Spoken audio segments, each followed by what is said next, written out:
Buenas tardes a todos, a todas y a todes. Aquí estamos nuevamente con una nueva guía de lectura, de esas a las que ya estarán acostumbrados y acostumbradas.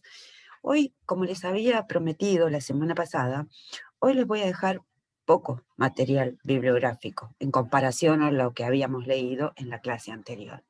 Que sea poco no quiere decir que sea suculento y abundante. Es decir, lo que vamos a leer hoy es principalmente a Descartes o a Descartes, como más quieran llamarlo, y sus meditaciones metafísicas, ¿sí?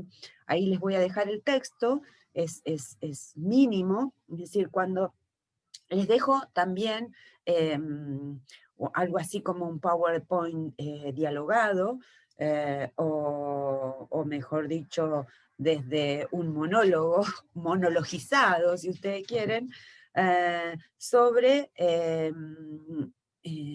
primero les dejo un video sobre Mentira la Verdad, en el que Darío Stanrider habla de Descartes, que me parece un filósofo filósofo, entre comillas, filósofo desde el punto de vista de que su orientación es bien nietzscheana, y eso es interesante, porque la filosofía de Nietzsche es filosa, ¿sí? El propio Nietzsche dice que su filosofía se desarrolla a martillazos, y desde ese lugar, bueno, creo que Darío sigue la huella en la medida en que puede, de Nietzsche, ¿verdad? Pero bueno, les dejo ese video en el que Darío Stanrider habla de Descartes. Y en un segundo video que está acompañado por un PowerPoint para que ustedes puedan seguir de algún modo algo así como una segunda guía de lectura para leer a Kant, a Descartes y otras yerbas, porque por ahí hay metido algún que otro filósofo en el medio o alguna que otra orientación también en el medio, orientación bibliográfica, ¿verdad? Bien, entonces, esos dos videos les voy a dejar junto con el material bibliográfico, que es una parte de las meditaciones metafísicas de Descartes, que algunos le llaman el creador de la subjetividad, el inventor de la subjetividad. Y la verdad es que en realidad Descartes lo que hizo fue escribir un ensayo. Lo que hizo luego la intelectualidad con ese ensayo es otro punto. Digo, podemos echarle la culpa a Descartes de que algunos malos espíritus, malos entre comillas, hayan adoptado su ensayo para hablarnos de la individualidad. Descartes nunca dice que su ensayo es para aplicar a la humanidad. Él dice, esto es lo que siento, esto es lo que me pasa a mí, aquí y ahora. Y sin embargo, la tradición lo hizo ver como el malo de la película, como el inventor malvado del individualismo de la modernidad. Descartes nació en 1596, dice la contratapa de Meditaciones Metafísicas. No solo fue el fundador de la filosofía moderna, ya lo ponen ahí como el fundador de la filosofía moderna, siendo que si hay que buscar un fundador, ese fundador no es Descartes, sino que viene de mucho antes. Hay autores medievales o atrapados en el mundo medieval, pero que sin embargo son absolutamente modernos. ¿Por qué? Porque provocan una ruptura con los paradigmas anteriores, ¿sí? Maquiavelo, ¿sí? Maquiavelo es ese autor que uno cuando lo lee entiende que es un moderno, ¿sí? Pero sin embargo habita un mundo de algún modo medieval. Bien, algo similar, digo, cuando alguien se ocupa, ¿no?, de decir, acá comienza el periodo medieval, aquí comienza el moderno, aquí comienza el posmoderno, entre comillas, o el mundo que ustedes quieran, hay alguien que traza esa arquitectura temporal. Ese alguien podríamos llamarle mundo científico, si ustedes quieren, pero sin embargo es muy difícil saber quién provoca esas rupturas. Es decir, uno no puede decir que los autores provocan esas rupturas. En todo caso, lo que hacen es legarnos su pensamiento, ¿sí? Pero de ahí a ponerlo en el lugar del maléfico, ¿sí?, de la película, me parece que no corresponde. Bueno, este es el caso de Descartes, ¿no? Descartes que se interesó en todas las tierras del pensamiento donde creyó percibir el brillo de la verdad.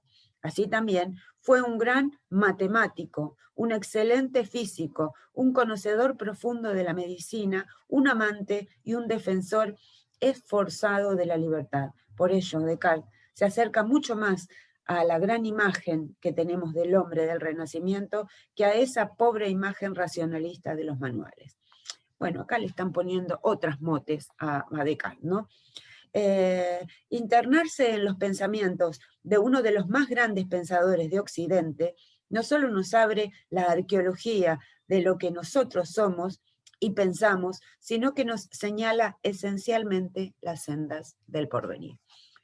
Yo no sé si ponerlo a tal altura a Descartes, ¿no? Me parece que su obra es fundamental, obviamente, pero que también es cierto que es un ensayo que tiene más notas que letras de Descartes. Digo, quien construye a un autor, me parece que somos nosotros quienes los leemos, quienes intentamos interpretarlo, y esto es lo que ha ocurrido en la tradición filosófica con Descartes. Han habido miles de interpretaciones, y de ahí el estilo, no para desmerecerlo, sino para defenderlo, ¿sí? Lo que estoy haciendo es defender la obra de Descartes. No es el maléfico del mundo moderno que nos impone el individualismo. Es un pensador de un mundo, de un momento, es un pensador epocal de una época histórica que nos acerca a su humilde pensamiento y que además, de algún modo lo dice, esto es lo que yo pienso, esto es lo que yo creo. De ese mismo modo como Michel de Montaigne también escribió varios años antes que Descartes, bueno, primero Descartes, ¿sí? Aquí están, fíjense qué pequeñas que son las obras de Descartes, que con notas incluidas tenemos dos de los ensayos de Descartes, ¿sí? Discurso del método y Meditaciones metafísicas en un pequeño librito. Y si ustedes encuentran un ejemplar de mucha más cantidad de páginas, lo que van a tener es cada vez más interpretaciones, notas al pie de quienes de algún modo traducen y vuelven a interpretar o reinterpretan el famoso discurso del método o las famosas meditaciones metafísicas, ¿sí?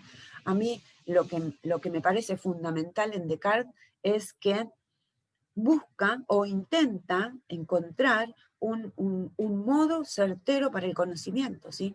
Que de algún modo descree de las enseñanzas y comienza a criticar, ¿sí? Lo más importante que tiene Descartes es esa cuestión de la crítica. Si de ahí, cuando él reproduce esa famosa máxima que dice que si estoy pensando, entonces existo, ¿sí? Ergo, ¿sí? Sum, cogito, pienso, ergo, sum, cogito, pienso, ergo, soy, esa famosa frase de Descartes, lo que hace es comprobar su propia presencia, ¿no? Su propia corporalidad. Y aunque hable de pensamiento, eso no implica que no hable del cuerpo, porque él constantemente compara el pensamiento con su cuerpo. Entonces, desde ahí, lo que no quiero es demonizar a Descartes. Descartes es un filósofo como cualquier otro que construyó su perspectiva, su punto de vista, que realizó una serie de ensayos en función de aplicar una lógica racional a su pensamiento, racional porque él era un matemático, y él quería pasar por el tamiz de sus propias de su propia imaginación, de su propio pensamiento, las verdades, entre comillas, que él veía a su alrededor. Bien, dejo a Descartes porque ya tienen otro video en el que les hablo más de él. También vamos a leer que es la ilustración de Kant, ¿sí? Que también es un ensayo. Es un ensayo en el que Kant aboga por la posibilidad de atreverse a pensar. ¿Sí? Atrévete a pensar por ti mismo. En un momento, en una época, en el que no era sencillo atreverse a pensar por sí mismo. Tampoco voy a demonizar a Kant, ¿sí? Si bien es cierto que de algún modo todo lo que hace a los imperativos categóricos, es decir, a esa ética dura de Kant, ¿no? Esa ética que nos lega la posibilidad de únicamente obedecer, ¿sí? Obedece, ¿sí? Esa es la máxima de Kant. El imperativo categórico nos dice eso, ¿sí? Obra, digo, esa es la máxima, ¿no? Obra de tal modo en que consideres que tu acción se transforme en ley universal. No es tal cual la cita, está más o menos adaptada por mí. Pero digo, la idea es esa, ¿no? Es un imperativo categórico porque nos ordena. Tenemos que obrar de ese modo para que no me hagan otra cosa, ¿sí?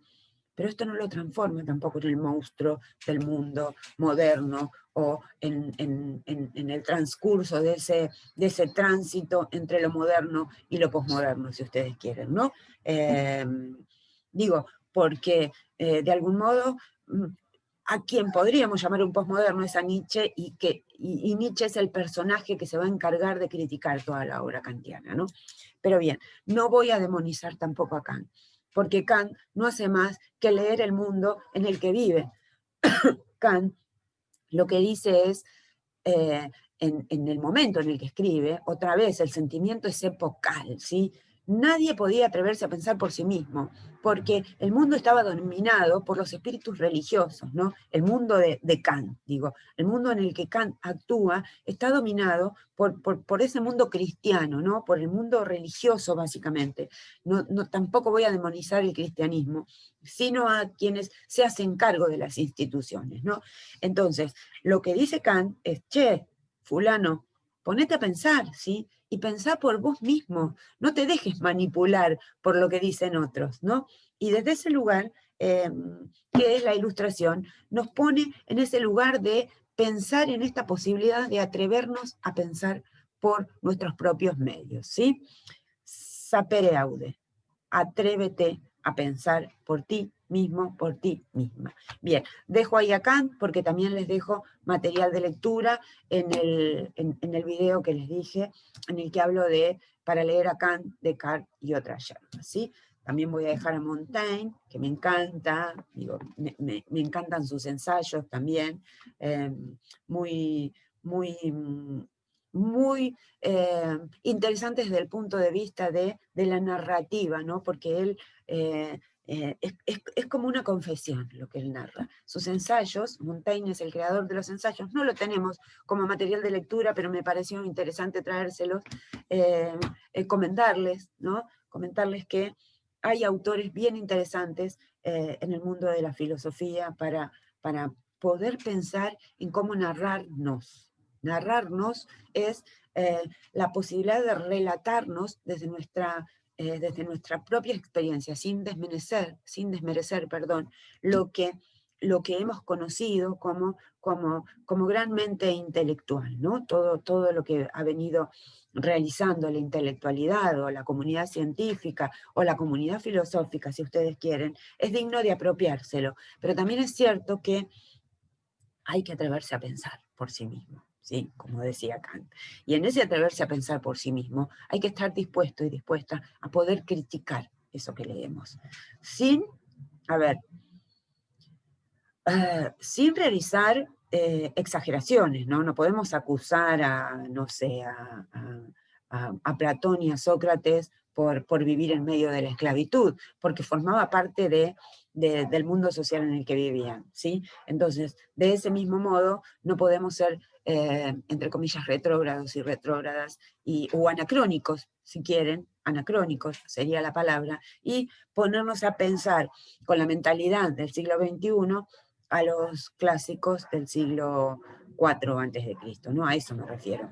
Atrevernos a pensar, atrevernos a criticar, pero con los pies sobre la tierra y con los pies en la tierra de cada una de las personas que escribieron, ¿no?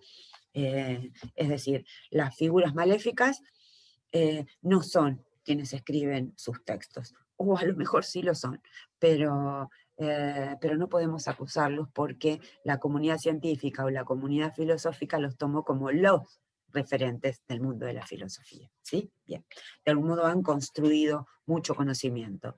Por algo están en las bibliografías obligatorias en líneas generales. Bien, entonces, Descartes, Kant y el texto de la clase, en el que para matizar un poco toda esta polémica entre las certezas, ¿no? En la búsqueda de certezas, la búsqueda de los métodos y las posibilidades de atrevernos a pensar por nosotros mismos y nosotras mismas, les dejo algo así como una clase en la que vamos a dialogar sobre el enigma de la enseñanza y el vínculo entre la inteligencia, el pensar y el preguntar. Esa sería la ficha de cátedra. En esa ficha de cátedra, lo que hago, de algún modo, es traerles un autor que me encanta, George Steiner. El texto se llama Lecciones de los Maestros. En este pequeño ensayo, Steiner nos trae todos los maestros y los estudiantes de toda la tradición filosófica, ¿no? Y la pregunta que se hace es una pregunta filosófica porque no se opone a ninguna época, ¿sí? Es decir, en todas las épocas humanas, de la historia humana, perdón, voy a levantar a mi perro. En todas las épocas de la historia humana podemos hacernos esta pregunta que se hace George Steiner. Y lo que dice el autor, introduciendo a esta lectura que hace de maestros y discípulos en este ensayo, dice algo así como que, bueno, hablando de comprender numerosas tipologías que van desde el pedagogo destructor de almas, ¿sí? A ver, voy a empezar desde el principio porque es bien interesante. Después de pasar más de medio siglo dedicado a la enseñanza en numerosos países y sistemas de estudios superiores, me siento cada vez más inseguro en cuanto a la legitimidad, en cuanto a las verdades subyacentes en esta profesión. Pongo esta palabra entre comillas para indicar sus complejas raíces religiosas e ideológicas. La profesión del profesor, este mismo, un término algo opaco, abarca todos los matices imaginables, desde una vida rutinaria y desencantada hasta un elevado sentido de la vocación. Comprende numerosas tipologías que van desde el pedagogo destructor de almas, guarda con eso, hasta el maestro carismático. Inmersos como estamos en unas formas de enseñanza casi innumerables, elemental, técnica, científica, humanística, moral y filosófica, raras veces nos paramos a considerar las maravillas de la transmisión. Los recursos de la falsedad, lo que yo llamaría, a falta de definición más precisa y material, el misterio que le es inherente. El misterio que le es inherente. Y ahí viene la pregunta fundamental. ¿Qué es lo que confiere a un hombre o a una mujer el poder para enseñar a otro ser humano? ¿Dónde está la fuente de su autoridad? Por otra parte, ¿cuáles son los principales tipos de respuesta de los educados? Estas cuestiones desconcertaron a San Agustín y aparecen con toda su crudeza en el clima libertario de nuestra propia época. Simplificando, podemos distinguir 3 escenarios principales o estructuras de relación. Hay maestros que han destruido a sus discípulos, psicológicamente, claro, ¿no? Y en algunos raros casos, físicamente. Han quebrado su espíritu, han consumido sus esperanzas, se han aprovechado de su dependencia y de su individualidad. El ámbito del alma tiene sus vampiros. Como contrapunto, ha habido discípulos, cuidado, que ahí viene la otra punta, y aprendices que han tergiversado, traicionado y destruido a sus maestros. Una vez más, este drama posee atributos tanto mentales como físicos. Y ahí empieza, ¿no? Con la lista de Wagner, Nietzsche, Heidegger, Agustín, Thomas, Arendt, no sé, y tantos otros, ¿no? Wittgenstein, Aquino, bueno, creo que Aquino ya se las había, y tantos otros, ¿no? Hay Paganini, y se va por todo el mundo occidental dialogando sobre maestros y discípulos. Bien, pero la pregunta que a mí más me interesa es esa que dice, ¿qué es lo que confiere a un hombre o a una mujer el poder para enseñar a otro ser humano? La verdad es que para mí ese es un gran misterio y que es muy difícil de develarlo. En principio, porque como digo siempre, yo no puedo regular el aprendizaje, ¿no? Esa es una cuestión que quien regula su aprendizaje somos nosotros mismos o nosotras mismas. Y en ese caso, cada uno y cada una de ustedes son quienes van a regular qué es lo que quieren aprender. Lo único que puedo hacer es regular mi poder de enseñar. ¿Sí? El deseo de aprender es una impronta de cada uno y cada una de ustedes, ¿no? Y desde ese lugar, entonces, me vuelvo a hacer esa pregunta, ¿qué es lo que confiere a un hombre y a una mujer cualquiera el poder para enseñar a otro ser humano? ¿Sí? Y yo creo que ese poder, aunque esto da para una tesis, obviamente, eh, tiene que ver con eso, tiene que ver con el poder de enseñar, con la estrategia de enseñanza o las estrategias de enseñanza que uno va desplegando a lo largo de sus cursos, ¿sí? Entonces, en ese sentido, y creo que con esto cierro, y les dejo la pregunta, ¿qué es lo que confiere a un hombre o a una mujer, cualquiera, el poder de enseñar a otro ser humano? ¿Sí? Bien. Entonces tenemos el texto de la clase, que para poner un equilibrio entre aquellas personas que tengan un poco así como una filofobia, es decir, que tengan fobia de Kant o a Kant o a los autores modernos o antiguos, les pongo un matiz, ¿sí? Ese matiz es este trabajo en realidad es algo así como la ficha de cátedra, en la que me baso no solamente en Steiner, sino en otros autores, pero me parece que la pregunta esa es fundamental. Bien, buenas tardes a todos, a todas y a todes, y se me adelantan sus casilleros, pero van pensando en esta pregunta, ¿qué es lo que confiere a un hombre y a una mujer cualquiera el poder para enseñar a otro ser humano? Bien, dicho esto, que tengan buena semana y que disfruten de la lectura. Nos encontramos en la próxima guía de lectura la semana que viene. Adiós.